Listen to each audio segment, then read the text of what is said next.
السلام علیکم خواتین و حضرات، میں شعیب امام آپ کے سوالات لیے جناب قاسم علی شاہ صاحب کے ساتھ حاضر خدمت ہوں۔ آئیے آپ کے سوالوں کے جواب لیتے ہیں محترم شاہ صاحب سے۔ سر بہت بہت شکریہ، آپ نے اپنی مصروفیت میں سے ٹائم نکالا۔ سر بغیر کسی تاخیر کے میں آج کے پہلے کویشچن کی طرف آنا چاہوں گا۔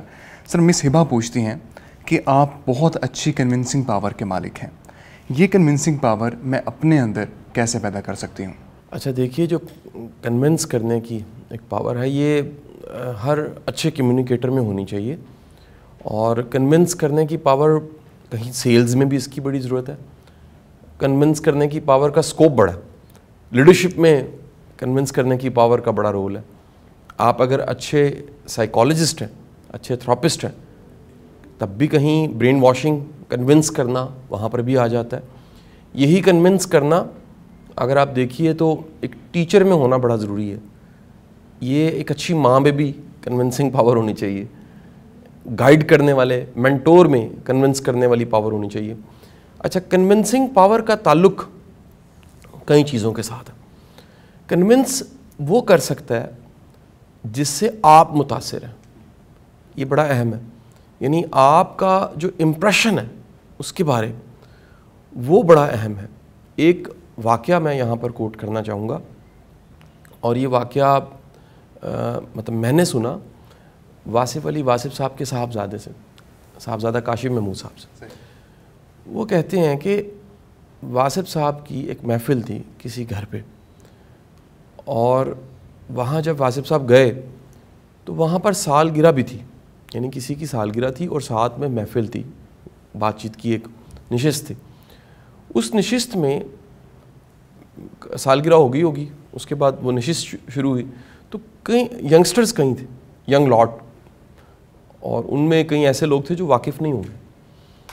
تو ایک ینگ پرسن نے کویشچن پوچھا واصف صاحب سے، واصف صاحب نے اس کا جواب دیا، اس نے پھر اسے ایک کراس کویشچن بنا کے تھرو کیا، پھر آپ نے جواب دیا، پھر تیسری بار اس نے کاٹا اور ایک بات کی، آپ نے پھر جواب دیا۔ تو کاشف صاحب بتانے لگے کہ جب واپسی پہ ہم وہاں سے نکلے میں بڑے غصے میں تھا، یہ یعنی کہ واصف صاحب کے صاحبزادے بتا رہے ہیں، یار کیسا بھلا شخص ہے کہ اسے بات سمجھ نہیں آ رہی۔ اور ہم کہتا ہے گاڑی میں بیٹھے، گاڑی میں بیٹھتے ہی واصف صاحب نے پہلا سوال سب سے جو گاڑی میں موجود تھے انکلوڈنگ صاحبزادہ صاحب سے پوچھا کہ آج غصہ کس کس کو ہے؟ تو کاشف صاحب نے کہا جی مجھے بڑا غصہ ہے، اس کو سمجھ نہیں آ رہی تھی۔ تو واصف صاحب نے بڑا خوبصورت ایک جملہ وہاں بولا کہ بعض باتوں کو سمجھنے کے لیے ادب ضروری ہوتا ہے، یعنی آپ مؤدب ہو کے ہی سمجھ سکتے ہو۔ جس شخص کا آپ احترام نہیں کرتے نا، اس کی بات کا احترام بھی آپ کوئی نہیں کرتے۔ بات کو ویلیو اب تب دیتے ہیں جب آپ کے ذہن میں اس کا امپریشن ہے، اور وہ بھلا امپریشن ہے، وہ ایسا امپریشن ہے جس کا آپ ادب کرتے ہیں، احترام کرتے ہیں، پازیٹیو امپریشن، پاورفل امپریشن، یا کچھ غیر معمولی بات اس امپریشن کے ساتھ جڑی ہوئی ہے۔ جب یہ جڑی ہوئی ہے، آپ یہ کہہ لیجئے کہ یہ اعتماد، یا اسے اعتماد ذات کہوں، یہ بڑا ضروری ہے۔ دراصل جس پہ آپ کا اعتماد ہے اس کی بات آپ پہ زیادہ اثر کرتی ہے۔ آپ جس سے امپریس ہیں اس کی تھوڑی کہی ہوئی بات بڑا اثر کر جائے گی۔ آپ جس سے امپریس ہی نہیں ہیں، وہ دنیا کی بہترین باتیں کرتا رہے، کنونس کرتا رہے، آپ اس سے متاثر نہیں ہوں گے۔ سو میرا خیال یہ ہے کہ کنونس کرنا یا کنونسنگ پاور یہ بعد کی باتیں ہیں، کہ علم ہونا چاہیے، کلیئرٹی ہونی چاہیے، اور بڑا ایک وسعت ہونی چاہیے آپ کے اندر کی، وہ سب اپنی جگہ پہ، میں انکار نہیں کرتا، وہ سب چیزیں اہم ہیں، لیکن اس سے کہیں زیادہ ضروری اس ذات کا امپریشن، اس ذات کا تقدس، احترام آپ کے دل میں ہے، تو اس کی بات سے آپ کنونس ہو جائیں گے۔ مثلا آپ فرض کرتے ہیں کہ آپ کسی کی بات نہیں مان رہے، لیکن ایک ایسا شخص ہے جس کا آپ احترام کرتے ہیں، آپ اس کو اپنا استاد کہتے ہیں، آپ اس کو اپنا مرشد کہتے ہیں، آپ اس کو اپنا مینٹور کہتے ہیں، وہ بات آپ کو تھوڑی سی بات کہے گا، صرف نصیحت کرے گا، یار ایسے نہیں ایسے، آپ فوراً کنونس ہو جائیں گے۔ پتہ لگا کہ یہاں پر قطع نظر اس سے کہ اس کا علم کتنا تھا، اس کا مطالعہ کتنا تھا، وہ جو اعتماد تھا یہ اعتماد کہ یہ مجھ سے مخلص ہے، یہ اعتماد کہ یہ میرے سے محبت کرتا ہے، یہ اعتماد کہ یہ دل سے میرا احترام کرتا ہے، اور احترام ان دی سینس کہ میں بھی اہم ہوں، میری بھی کوئی ویلیو ہے. تو یہ امپریشن جب کسی کے بارے میں آپ کا ہے، آپ کنونس ہو جائیں گے. تھوڑا سا کہا بھی بڑا اثر کر جائے گا. لیکن اگر آپ کے ذہن میں کسی کے بارے میں ایمبیگوٹی پائی جاتی ہے، آپ مبہم ایک امپریشن رکھتے ہیں، آپ کلیئرٹی نہیں ہے، آپ کے پاس اعتماد نہیں ہے، آپ کا دل مطمئن نہیں ہے، دنیا کی بہترین بات بھی وہ کہے گا تو آپ اس بات کا اثر نہیں لیں گے. آپ اسی اعتماد کو اپنی زندگیوں میں دیکھیے. ہم ڈاکٹر سے دوائی لیتے ہیں اور ایڈوائس بھی لیتے ہیں. اگر یہ اعتماد ڈاکٹر پہ نہ ہو ہمارا کہ یہ ڈاکٹر ٹھیک ہے، اس سے شفا ملتی ہے، اس سے میری صحت جڑی ہے، اور جو یہ کہہ رہا ہے یہ بالکل سچ کہہ رہا ہے، مخلص ہو کے کہہ رہا ہے، اپنے علم کی بنیاد پہ اور پورے یقین سے کہہ رہا ہے، اگر ہمیں ڈاؤٹ ہو تو ہم اس کے اوپینین کو اور اس کی دوائی کو نہیں لیتے، ہم ڈاکٹر بدل لیتے ہیں. آپ کٹنگ کروانے جاتے ہیں، آپ نے شیو کروانی ہے، آپ کا پورا اعتماد ہے. پرانے 80s میں ہم نے ایک ڈرامہ دیکھا جس میں ایک شخص کو ڈاؤٹ ہوتا ہے کہ یہ جو استرا ہے، یہ جو اب تب استرے ہوتے تھے، اب تو شیونگ بڑی اچھی اچھی سیفٹیز آ چکی ہیں، تو وہ استرا ہے، یہ شیو کرتے میرا گلا نہ کاٹتے. یہ پورا ڈرامہ تھا، اس پہ لمبی کہانی ہم دیکھا ہوا. لیکن آپ دیکھیے کہ اس ہیئر ڈریسر پہ، اس نائی پہ آپ کا پورا یقین ہے کہ یہ میری کٹنگ خراب نہیں کرے گا، یا یہ میری شیو ٹھیک کرے گا، یا یہ مجھے کاٹے گا نہیں، یا یہ میری کلمے برابر کر دے گا. میں نے اپنی آنکھوں سے یہ سین دیکھا ہے، شاید میرے ساتھ بھی ایک دفعہ ہوا ہے کہ کوئی نیا بندہ کٹنگ کر رہا ہے اسی دکان پہ جہاں میں بڑے عرصے سے جا رہا ہوں، اور میرا اعتماد نہیں بن پا رہا، یا کسی اور کو میں نے دیکھا اس کا اعتماد اس نے چھڑوا دیا. بعض بوڑھوں کو، بزرگوں کو تو میں نے لڑتے دیکھے، انہوں نے مطلب وہ چادر کپڑا جو لپیٹا ہوتا ہے کٹنگ سے پہلے اتار کے پھینکا. ان کا جی یہ ایک ہی کری جاندہ پہ. وہ اگر اعتماد ایک ہیئر ڈریسر پہ بھی نہیں ہے، آپ جس کو شاید 100-200 روپے دے رہے ہیں، آپ اپنے آپ کو اس کے حوالے نہیں کرتے. تو میرا ماننا یہ ہے کہ نصیحت، کنونس ہونا یا بات لینا، اس کا بڑا گہرا تعلق آپ کی ذات پہ ہے کہ آپ کی ذات قابل اعتماد ہے، آپ بھروسے کے لائق ہیں، آپ کے بارے میں یہ تاثر پایا جاتا ہے کہ اس کو پتہ ہے، آپ کے بارے میں یہ تاثر ہے یہ مخلص ہے، آپ کے بارے میں یہ تاثر ہے یہ بڑے اخلاص سے مجھے رستہ دے گا، آپ کے بارے میں یہ تاثر پایا جاتا ہے کہ یہ سچا ہے، آپ کے بارے میں یہ تاثر ہے کہ یہ مجھے دھوکہ نہیں دے گا، آپ کے بارے میں تاثر ہے کہ یہ میرے اعتماد کو ٹھیس نہیں پہنچائے گا. اگر یہ ہے پھر آپ کی بات کا اثر. اس لیے ہر اچھے مقرر کو اپنی آڈینس ڈھونڈنی پڑتی ہے. اس کی آڈینس وہ ہے جو اس پہ اعتماد کر سکتی ہے، جو اس کو آزما کے دیکھتی ہے، جو اس کو پرکھ کے دیکھتی ہے. اس لیے ہر بڑے استاد کے گرد بھی حالے بنے ہوتے ہیں. حالہ جیسے روشنی کے حالے ہوتے ہیں، اس طرح رنگز ہوتے ہیں. کچھ لوگ بڑے قریب ہوتے ہیں جو بڑا جانتے ہیں، جو بڑا قریبی جانتے ہیں. کچھ لوگ اس سے دور ہوتے ہیں، کچھ اور دور ہوتے ہیں. کچھ صرف دور بیٹھے کتاب، ویڈیو یا کسی بھی چیز سے واقف ہوتے ہیں، وہ ذات سے واقف نہیں ہوتے. مثلا میں یہاں یہ کوٹ کر کے ختم کروں گا بات کو کہ علامہ محمد اقبال رحمۃ اللہ علیہ، آپ کا جو ذاتی ملازم تھا علی بخش، کئی لوگ تو علی بخش کو بھی ولی مانتے ہیں ادب سے. یار اتنے بڑے انسان کا ذاتی ملازم، یار یعنی کتنے بڑے انسان کی سیوا خدمت کا اس کو موقع ملا ہوگا. یار ذرا سوچیں کہ علامہ محمد اقبال کے گھر کا ایک ملازم، اس کا بھی احترام کیا جاتا. تو علی بخش پہ لکھا گیا، اس کو حوالے کے طور پہ کوٹ کیا جاتا ہے کہ علی بخش نے کیا دیکھا، اس کی واردات کیا تھی. اقبال جب شعر کہنے ہوتے تھے تب کیا کیفیت، علی بخش کہتا ہے ایسے یہ کیفیت ہوتی تھی کہ جی وہ ایسے پیپر و قلم کاغذ منگواتے تھے. تو جو قریب جاننے والا ہے وہ زیادہ جاننے والا ہوتا ہے. تو یہ حالیں ہیں آپ کی. وہ آپ سے جڑا طبقہ جن کو آپ نے نصیحت کرنی ہے، وہ اگر آپ کا احترام نہیں کرتے اور آپ قابل احترام ان کے لیے نہیں ہیں، آپ کی سونے کی طرح کی قیمتی نصیحت بھی ان کے کام نہیں آتی. صحیح. سر اس جواب سے آپ نے کافی سارے لوگوں کی الجھنیں ختم کر دیں. سر اگلے سوال کی طرف آتے ہیں. محمد ارتضیٰ پوچھتے ہیں اگر بار بار کوشش کے باوجود بھی کسی کام میں ناکام ہو رہے ہیں تو کیا ہمیں اس کام کے لیے مزید محنت کرنی چاہیے یا اس کام کا خیال دل سے نکال دینا چاہیے؟ دیکھیں جب بھی آپ کسی کام کو کرتے ہیں اور کرتے ہوئے ناکام ہوتے ہیں تو یہ نشانی ہے، یعنی ایسا ممکن ہے یہ نشانی ہو یہ کام آپ کا نہیں ہے، یعنی سم ٹائم یہ ایک سائن ہوتا ہے یہ آپ کا کام نہیں تھا. اب یہ تلاش کرنا کہ یہ جو نتیجہ ملا ہے اور جو میں محسوس کر رہا ہوں، جو فیڈ بیک میرے پاس آ رہی ہے، مجھے یہ ڈھونڈنا ہے کہ کیا واقعی یہ کام میرا نہیں تھا. اچھا اب آپ کو پتہ لگا نہیں یہ کام تو میرا ہی تھا لیکن میں ناکام ہوں، تو پھر اگلی بات آتی ہے کہ میں نے شاید خود کو امپروو نہیں کیا، میں نے شاید خود کو بہتر نہیں بنایا، میں نے اپنے آپ کو اپ گریڈ نہیں کیا. جب آپ اس طرف آتے ہیں تو آپ کو پتہ لگتا ہے کہ ہاں یہ کمی تھی جو کمی رہ گئی، اور اس کمی رہنے کی وجہ سے یہ پرابلم آ گئی، ناکامی آ گئی، یا جو ڈیزائر رزلٹ تھا، جو ایک متوقع نتیجہ ہونا چاہیے تھا وہ نہیں ہوا. اب آپ کی آگے امپرومنٹ، آپ نے امپروو کیا، خود کو بہتر بنایا، اپ گریڈ کیا، کیپیسٹی بلڈ کی. یہ سب چیزیں کرنے کے بعد پھر آپ نے کیا کیا؟ پھر آپ نے دوبارہ کوشش کی، پھر ناکامی ہوئی. اچھا پھر ناکامی ہوئی، اب پھر ڈھونڈیں، تلاش کریں کہ کہاں کمی تھی. کیونکہ ایک بات یاد رکھیے گا، یہ میں اس لیے کہہ رہا ہوں کہ دنیا میں اگر یہ مزاج آپ دیکھیں انسان میں نہ ہوتا، انسان چاند پہ نہ پہنچتا.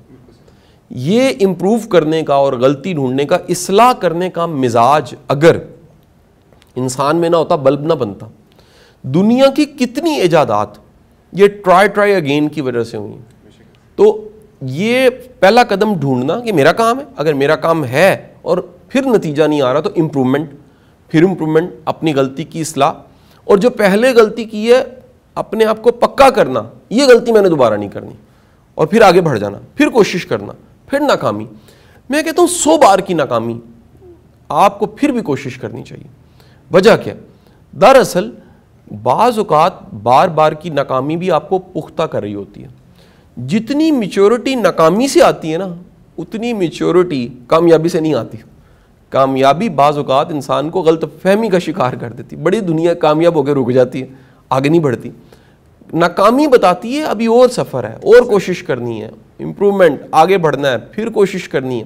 تو جب آپ ناکام ہوتے ہیں تو آپ امپروو کرنے کی بہترین آپ کہہ لیجئے وہ ڈومین میں ہوتے ہیں، ایک ایسے ٹائم زون میں ہوتے ہیں جہاں پر آپ امپروو کر سکتے ہیں. اچھا اس کے بعد میں مطلب اس کو اختتام پہ اگر لے کے جاؤں کہ 1000 بار بھی ایسا ہونے کے بعد بھی اگر آپ ناکامی ہیں تو کہیں پھر اللہ کی رضا پہ بات چلی جاتی. پھر ایک آ جاتا ہے کہ یہاں پر اب کیونکہ میں اب لیبارٹری کی بات کروں تو شاید آپ کو لگے رہنا چاہیے، میں زندگی میں کئی ایسے فیصلے اور کئی ایسے کام ہیں جہاں پر آپ کے ارادوں کا ٹوٹنا، آپ کی کوششوں کا بے ثمر ہونا، یہ بھی علامت ہے کہ آپ کے رب کی رضا کچھ اور ہے. یہاں پر آ جاتا ہے اب ریلیجن، یعنی وہاں لاجک کی دنیا تھی، میں لاجک سے شفٹ ہوا ہوں کہاں؟ میں ہمیشہ کہتا ہوں کہ آپ کی عقل، آپ کی سمجھ، آپ کی پوری جینیس، اس سے اوپر کوئی چیز ہے تو وہ وہی ہے، وہ اللہ کے احکام ہیں، وہ قرآن ہے. اللہ کہتا ہے کچھ میری مرضی، رب کہتا ہے میری مرضی، ایک تیری مرضی. ہونا وہی ہے جو میرے رب کی مرضی ہے. تو بعض بار کی ناکامی آپ کو کیا کرتی ہے؟ آپ کو بتاتی ہے میرے رب کی مرضی کچھ اور ہے، پھر اس کی مرضی کو قبول کرنا چاہیے. یہ زندگی میں کئی بار ایسا ہو جاتا ہے، شاید لیبارٹری میں ایسے نہ ہو، اور لیبارٹری میں تو کیونکہ ریشنلٹی بہت زیادہ ہوتی ہے. زندگی میں کئی بار ہوتا ہے کہ آپ ارادہ کرتے ہیں، آپ کوشش کرتے ہیں، ناکامی آتی ہے. جب ناکامی آتی ہے تو آپ کیا کرتے ہیں؟ آپ دوبارہ سے پریپیئر کرتے ہیں اپنے آپ کو، اور پریپیئر کر کے پھر آپ کوشش کرتے ہیں. آپ دیکھتے ہیں کہ آخرکار کئی کوششوں کے باوجود بھی وہ نہیں ہوا، وہ نتیجہ نہیں ملا جو میں چاہ رہا تھا. پھر وہاں سمجھنا ہے میرے اللہ کی مرضی کیا ہے، میں اس پہ راضی کیوں نہ ہو جاؤں، میں صبر کیوں نہ کر لوں، میں اسے قبول کیوں نہ کر لوں. کیونکہ ایسا ممکن ہے کہ جب آپ اپنے رب کی مرضی کو قبول کریں تو پتہ لگے وہ ٹھیک ہی تھا، آپ کی سمجھ کم تھی، آپ کی عقل کم تھی، آپ کا جو دماغ تھا اس میں پائے جانے والی ذہانت وہ ثمرات یا فائدے نہیں دیکھ رہی تھی جو کہیں رب کو پتہ تھے. تو کسی وقت میں پتہ لگتا ہے کہ جو میرے رب کے فیصلے تھے وہ بالکل ٹھیک تھے. صحیح. سر آگے بڑھتے ہیں. سر مسز امبر حسنین پوچھتی ہیں جوائنٹ فیملی سسٹم میں ایک بچے کی تعریف کی جاتی ہے تو دوسرے بچے کو نیچا دکھایا جاتا ہے. اس نیگیٹیوٹی کو کس طرح ختم کیا جائے اور بچے کا مثبت رویہ کس طرح بنایا جائے؟ اچھا دیکھیے, یہ پرابلم صرف جوائنٹ فیملی میں نہیں ہے, یہ عام گھروں میں بھی ہے. جہاں پر جوائنٹ فیملی, انڈیپینڈنٹ بھی فیملی رہ رہی ہو, تو وہاں بھی میں نے یہ مزاج دیکھا ہے کہ بعض گھروں میں والدین کمپیریزن کرتے رہتے ہیں, ایک بچے کو بڑا خاص محسوس کرواتے ہیں, باقیوں کو نہیں کرواتے. بعض گھروں میں بیٹوں کو بڑا خاص محسوس کروایا جاتا ہے, بیٹیوں کو نہیں کروایا جاتا. ایک ہم سب والدین مل کے یہ بات سمجھ لیں کہ بچوں کے اندر کانفیڈنس پیدا کرنے کے لیے ان کی صلاحیت کو ماننا بڑا ضروری ہے. تنقید اصلاح کے لیے بڑی ضروری ہے, لیکن اعتماد کے لیے تعریف, شاباشی, ایڈمٹ کرنا اور اکنالج کرنا یہ بڑا ضروری ہے. اچھا, یہ سارے الفاظ جو میں نے بولے نا, بعض لوگوں کو صرف یہ لفظ پتہ ہوتے ہیں, الفاظ پتہ ہوتے ہیں, وہ انہیں ایکٹ کرنا نہیں جانتے. مثلا تعریف کیسے کرنی انہیں آتی نہیں ہے, سیکھا نہیں ہے, ان میں یہ اڈاپٹیبلٹی نہیں تھی. وہ والدین تو بن گئے کیونکہ ایک قدرتی, فطرتی اور سماجی عمل تھا, والدین بن گئے, لیکن تعریف کرنی 25, 30, 35, 40, 50 سال کی عمر تک بھی کئیوں نے نہیں سیکھا ہوتا. والدین بن گئے, اکنالج کرنا, ایڈمٹ کرنا, شاباشی دینا, ماننا, انہوں نے کسی کو مانا ہی نہیں ہوتا. اگر یہ کسی میں مزاج ہے تو لاشعوری طور پہ وہ اپنے بچے کے ساتھ دشمن والا رول پلے کر رہا ہے. لاشعوری طور پہ, شعوری طور پہ کوئی والد والدہ دشمن نہیں ہو سکتا. اسے پتہ نہیں ہے کہ جس بچے کو آپ ڈاؤٹ دے رہے ہیں, یعنی سیلف ڈاؤٹ دے رہے ہیں, وہ بچہ انتہا کا چانس ہے کہ وہ کل کو زندگی میں ناکام ہو, نفسیاتی طور پہ زیادہ مضبوط نہ ہو. ایک دیکھیں جسمانی صحت ہے, ذہنی صحت اچھی نہ ہو, اس میں کئی سماجی برائیاں پائی جاتی ہوں, اس میں نفسیاتی عارضیں آنے کا بھی چانس ہے, اور وہ زندگی کے مسئلوں کو فیس نہ کر سکے. دیکھیں آپ بچے کو جب ایڈمٹ کرتے ہیں نا, مانتے ہیں, وہ مزید کریٹیو ہوتا ہے. کریٹیوٹی کی ڈیفینیشن بڑی شاندار ہے. کریٹیوٹی کا مطلب ہے وہ دیواروں میں دروازہ ڈھونڈ سکے, بند رستوں میں سے رستہ نکال کے نکلنا, یہ کریٹیوٹی ہے. زندگی میں ہزار ایسے مقام ہیں جہاں پر رستے بند ہوتے محسوس ہوتے ہیں یا ہو جاتے ہیں. وہاں پر کوئی رستہ نکالنا اور وہاں سے رستہ نکال کے اپنی منزل پہ پہنچنا, یہ تب ممکن ہے اگر آپ کا بچہ یا کوئی شخص کریٹیو ہے. پرابلم یہ ہوتی ہے کہ ہم بچوں سے کریٹیوٹی کئی طریقوں سے چھینتے ہیں. ایک چھینتے ہیں سیلف ڈاؤٹ کر کے, کرٹیسائز کر کے, موازنہ کر کے. اپنے بچے کو سمجھیے آپ کا بچہ یونیک ہے, اس کا موازنہ اس کے شاید کلاس فیلو سے ممکن نہیں ہے. بعض اوقات ہم عمر لوگوں سے موازنہ نہیں ہو سکتا. دنیا میں 2 طرح کی عمریں مانی گئی ہیں, ایک ہے باڈی ایج, بایولوجیکل ایج, ایک ہے مائنڈ ایج. بعض لوگ اپنی عمر سے ذرا بڑے ہوتے ہیں, بعض لوگ عمر سے چھوٹے ہوتے ہیں.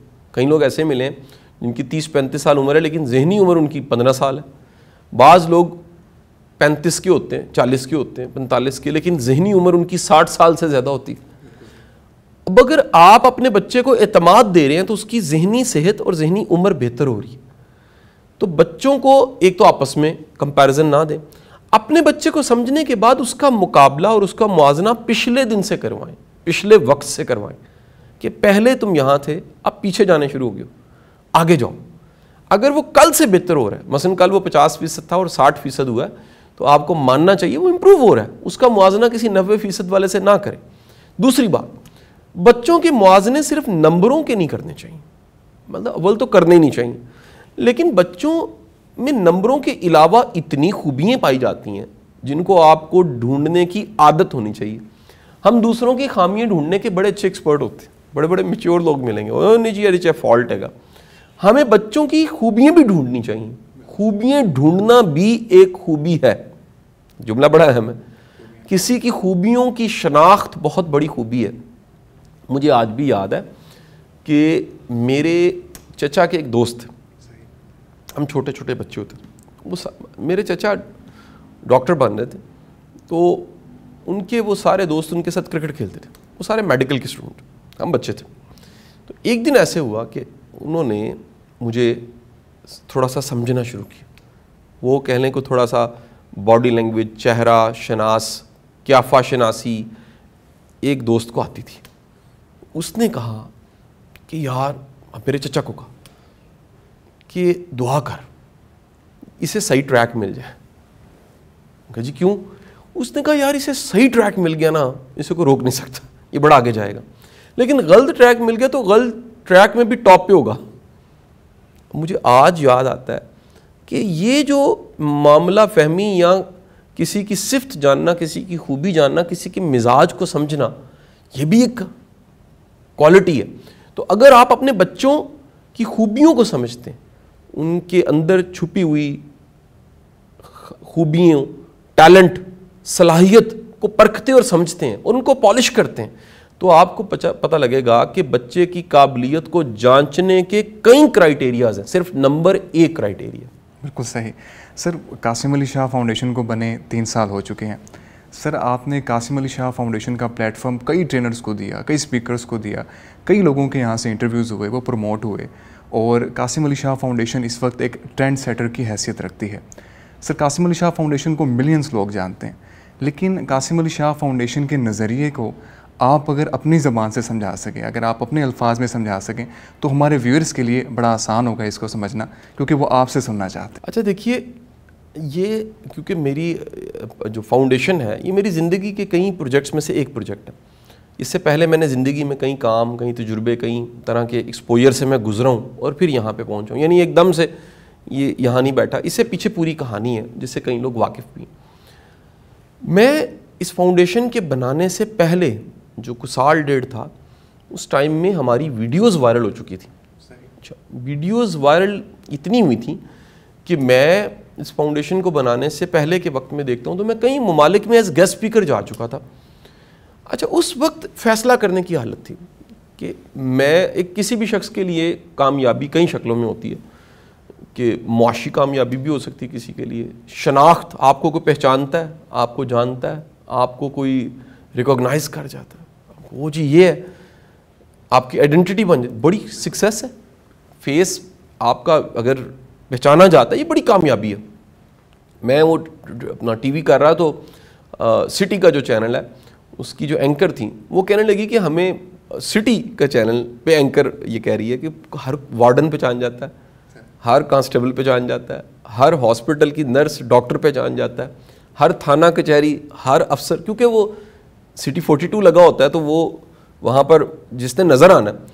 اب جب آپ کو رب کی مہربانی سے آپ شہر, ملک یا ملک سے باہر بھی آپ کی پہچان بننا شروع ہو جاتی ہے, تو ایک آپ ٹارگٹ اچیو کر چکے ہوتے ہیں اس ہماری فیلڈ میں. کم از کم اس وقت میں نے فیصلہ کیا, فیصلہ کرنے میں بھی پچھلا ایک ایکسپوجر تھا کہ کیوں نہ اپنی کامیابی میں دوسروں کو شامل کر لیا جائے. کیونکہ اگر یہ میرے تک محدود رہتی ہے, میں یہ زندگی سے سمجھا ہوں, یہ ایک بڑا میچور بلیو آپ کے ساتھ شیئر کرنے لگا ہوں.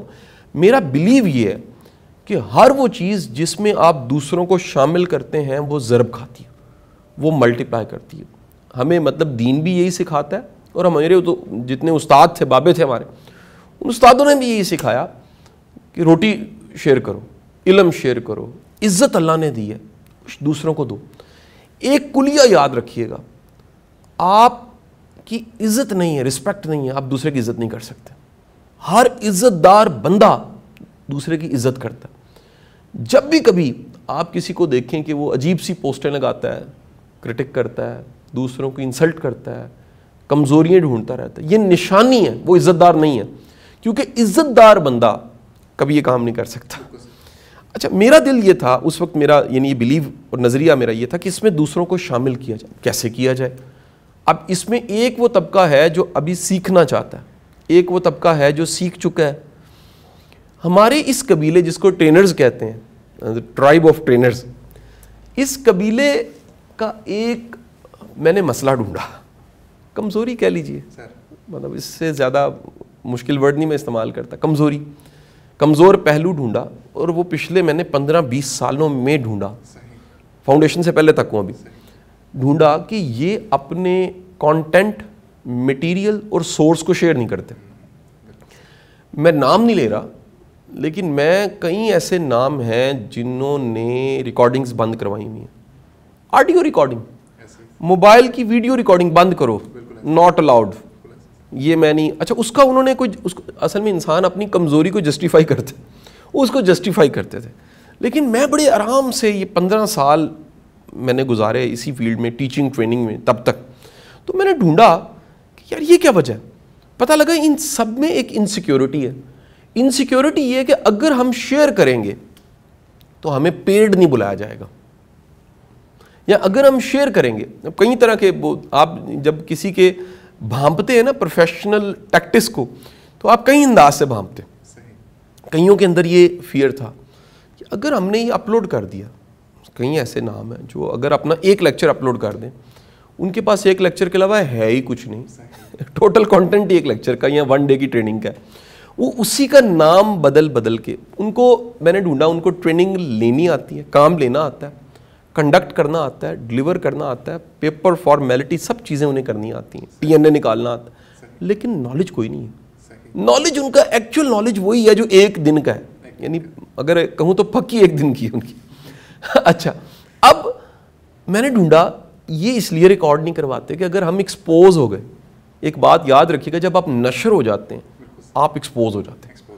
آپ نالائق ہیں, آپ قابل ہیں, یا آپ اہل ہیں, یا آپ نا اہل ہیں, کچھ ہے, نظر آنے والا بولنے والا ایکسپوز ہو جاتا ہے. حضرت علی کرم اللہ وجہہ کا قول ہے, بات کرو تاکہ پہچانے جاؤ, انسان اپنی زبان کے نیچے پوشیدہ ہوتا ہے. تو میں نے ڈھونڈا ان کا تو یہ مت ہے, اتنا بڑا ان کا مت کہ یار اگر ایسا کریں گے تو کم ہو جائے گا. یہ سارے جو نیچرل لاز ہیں, گروتھ کے نیچرل لاز, یہ خود کامیابی پڑھانے والے, ہمارا ایک بڑا طبقہ ٹرینرز کا, یہ خود ان کی سوچ ناکامی والی ہے, نظریات فلسفیز ناکامی والی ہیں. تو یہ ایک بڑا اچھا وقت تھا کہ میں اپنے اس فیم کو, اپنے نام کو اور اپنے کام کو انسٹیٹیوشن کی شکل دوں.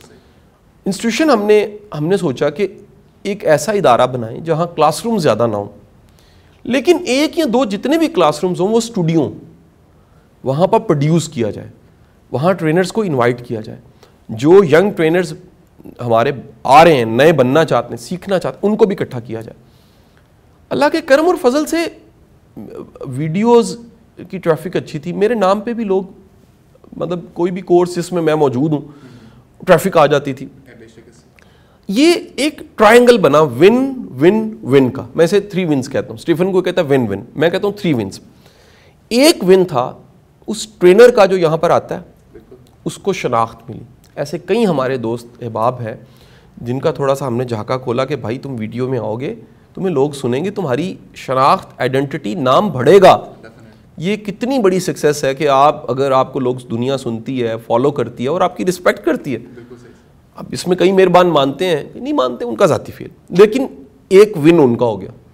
ایک ون اس آڈینس کا ہے, آڈینس کا. آڈینس کو فائدہ ملا کہ وہ ان کو سن سکتی ہے, ایک ایسے پلیٹ فارم پہ بیٹھ کے ان کو سن سکتی ہے. تیسرا فائدہ ملا سوسائٹی کو, کیونکہ وہ ریکارڈ ہو گئی چیزیں, وہ ریکارڈ کر کے ہم نے کوئی 800 سے زیادہ, 850 ہوں گے, 825 سے زیادہ انٹرویوز اپلوڈ کر دیے. تقریباً کوئی گیسٹ اسپیکر سارے 100 سے زیادہ اسپیکرز بھی, اسکالرز بھی, ٹرینرز بھی, ایکسپرٹس بھی, اوپینین میکر بھی, اینالسٹ بھی, مختلف فیلڈ کے لوگوں کو اٹھا کے ریکارڈ کیا, آڈینس میں بٹھا کے ریکارڈ کیا. آڈینس کو بھی فائدہ ملا, انٹرنیٹ پہ, یوٹیوب پہ گیا. یہ میں آپ سے گوش گزار کر دوں, اس وقت دنیا کا سب سے بڑا ٹی وی چینل وہ یوٹیوب ہے. اس کو دیکھنے والا پر منتھ بلینز میں. جب ایک چینل جس کو بلینز میں دیکھا جاتا ہے تو اس کی پاور سے آپ ذرا واقف ہو جائیں کتنی بڑی طاقت ہے. تو 3 ون ہو گئے, ٹرینر کا ون, اس کی آئیڈینٹی, شناخت اور اس کا فالوور بڑھا, آڈینس کو فائدہ ہو گیا, اور تیسرا فائدہ پبلکلی سوسائٹی کو بھی فائدہ ہو گیا. تو یہ ہمارا فارمولا, اللہ تعالیٰ کا کرم, یہ بڑھا. پھر ہم نے اس میں بھی کئی ایسی چیزیں جو میں اگر چند منٹوں میں شیئر کروں, بڑی ضروری ہیں. کہ ایک ہم نے سوچا کہ یہ ہمارا ارننگ کا سورس نہیں ہے, یہ کمیونیکیشن گیپس ہیں جو نہیں جانتے. جو یہاں آتا ہے, جو یہاں پر آیا ہے, ہزاروں لوگ یہاں سے آ کے سرٹیفکیشن کر کے سیشنز لے کے ورک شاپیں کر کے گئے ہیں, وہ جانتے ہیں. بعض اوقات دور بیٹھا ویڈیو دیکھنے والا نہیں جانتا. ہم نے طے کیا کہ 80% ایکٹیویٹیز فری کر دی جائیں. گیسٹ اسپیکر آئے, اس کے ساتھ روسٹم شیئر کیا, آڈینس آئی, بیٹھے, چائے پیے, سموسے کھائے, بسکٹ مٹھائی لے اور جائے, کوئی چارجز نہیں. یہ ہماری طرف سے ایک CSR ہے, سوسائٹی کو ایک فائدہ ملنا چاہیے. دوسرا ماڈل ہم نے دیا کہ جو نامنل چارجز ہیں, it's not highly paid trainings, nominal charges 1000 روپیہ مثال. اس 1000 روپے میں پارٹیسپینٹ جو یہاں پر 4-5 گھنٹے یا دن گزار رہا ہے پورا, اس کو اچھا کھانا ملے, معیاری کھانا اسی کے پیسوں کا, اس کو کتابیں ملیں, اس کو کانٹینٹ ملے, مٹیریل ملے, اس کے پیسوں کی چیزیں اس کو دیں. فاؤنڈیشن نے کیا کیا, فیسیلیٹیٹ کر دیا, ٹرینر کو پے کر دیا, اکنالج کیا, آڈینس کو فائدہ ملا جو آئے, اور جو ویڈیو پروڈیوس ہوئی اس کو یوٹیوب پہ رکھ دیا, فیس بک پہ رکھ دیا کہ دنیا اس سے فائدہ اٹھا لے. 3 طاقتور میڈیم دنیا اس وقت مانی جا چکی. پہلا یوٹیوب ہے, فیس بک بہت طاقتور میڈیم ہے, اور تیسرا میڈیم واٹس ایپ ہے. ہمارا سارا کنٹینٹ ان 3 میڈیمز کے ذریعے ٹرانسمٹ ہوتا ہے, اور کتنی دنیا اس سے فائدہ اٹھاتی ہے. آپ اگر سارے کام کو اکٹھا دیکھیں تو یہ ایک یونیورسٹی کے برابر کام لگے گا آپ کو, اور یہ یونیورسٹی کے برابر کام ایک کلاس روم اسٹوڈیو کے ذریعے پروڈیوس کر کے ہم نے ٹرانسمٹ کیا. بالکل صحیح سر, بالکل صحیح. سر آگے بڑھتے ہیں. سر ایک ہائپوتھیٹیکل سچویشن میں تھوڑا سا کریٹ کرنا چاہ رہا ہوں. یہ ان کے لیے ہے جو اپنی ملازمت کھو چکے ہیں, جو اپنا بزنس اس وقت نقصان میں جا رہا ہے اور بہت زیادہ نقصان اٹھا رہے ہیں, ریونیو کھو چکے ہیں, اور انہیں اس کرائسس کے بعد 0 لائن سے دوبارہ شروع کرنا ہے. تو سر اگر آپ کے لیے سچویشن ہوتی کہ بہت سارے نقصان ہو چکا ہوتا, سوشل میڈیا بینک نہ رہا ہوتا, ریونیو کھو چکے ہوتے, کارپوریٹ کی ٹریننگز آپ کھو چکے ہوتے, تو آپ اس کے بعد پھر کہاں سے شروع کرتے؟ یہ بڑا اچھا سوال ہے. یعنی کہ اگر کوئی بھی بندہ 0 پہ ہے تو وہ کہاں سے شروع کر کے پھر آگے جائے؟ ہر وہ بندہ, اب یہاں پر جملہ پہلا ہے, ہر وہ بندہ جو خود سے شروع کر کے, جس کو انگلش میں سیلف میڈ کہا جاتا ہے, لیکن اس کو جو بڑا ڈیسنٹ ورڈ ہے وہ اللہ میڈ ہے, اللہ کی کرم نوازی, اللہ کی دی ہوئی صلاحیتوں کو استعمال کرنا. تو سیلف میڈ بندہ جو پہلے سے ایک کہانی ہے, اس کے لیے دوبارہ سے کہانی بنانا کوئی مشکل نہیں. پرابلم اس کے لیے ہے جس کو اپنی کامیابی کوئی تکا لگتی تھی, جس کو اپنی کامیابی چانس لگتی تھی, جس کو اپنی کامیابی لگتا تھا بس ایک ہی بار ہو سکتا ہے, جس کو یہ لگتا تھا اس کا دل چھوٹا ہے, وہ اس کے لیے دوبارہ سے ہمت اکٹھی کرنا, انرجی اکٹھی کرنا اور دوبارہ سے کہانی بنانا بڑا مشکل ہے. جو اپنی پچھلی کہانی سے اس نے کمائی کی ہے, لیکن اس نے سب سے بڑی کمائی کی ہے, اس نے اعتماد کما لیا, اس کے پاس کانفیڈنس ہے, سیلف کانفیڈنس, اس کو یقین ہے اگر میں 0 بلکہ مائنس سے شروع کر کے یہاں پہنچ سکتا ہوں, تو یہاں سے میں پھر دوبارہ آگے بھی جا سکتا ہوں. ایک بڑی اچھی تحقیق جس کا میں اکثر تذکرہ کرتا رہتا ہوں اپنی ویڈیوز میں, UK میں انہوں نے ایک ریسرچ کی, اس پہ بڑے لوگوں نے بلاگز بھی لکھے ہیں, کہ وہ لوگ جن کی لاٹریز نکلتی ہیں ملین بلین روپیز کی, 2 سے 3 سالوں میں وہ دوبارہ غریب ہو جاتے ہیں. اس کی وجہ ہے کہ ان کے پاس مال تو آ جاتا ہے, اس مال کو, پیسے کو سنبھالنے کی کیپیسٹی نہیں ہوتی. جب آپ کے پاس کیپیسٹی نہیں ہے تو کیپیسٹی نہ ہونے کی وجہ سے بڑے پرابلمز ہوتے ہیں. پھر آپ ان چیزوں کو, یعنی مرسڈیز ہونے سے زیادہ امپورٹنٹ چیز اس کے چلانے کی صلاحیت ہے. تو آپ اپنی اچیومنٹ کو اگر کامیابی سمجھتے ہیں تو اس کامیابی سے بڑی اچیومنٹ وہ صلاحیت ہے جس سے آپ اچیو کرتے ہیں. سو اپنا اس اعتماد کو قائم رکھنا, اس اپنے آپ پہ یقین ہونا, اس صلاحیت پہ یقین ہونا جس سے پہلے آپ نے بنایا, آپ دوبارہ سے نئے راستے بنا کے پھر چل پڑیں گے. سر بہت بہت شکریہ سر, آپ نے ٹائم نکالا اور ہمارے سوالات کے جواب دیے. میں امید کرتا ہوں ہمارے ناظرین نے اس گفتگو سے بہت فائدہ اٹھایا ہوگا.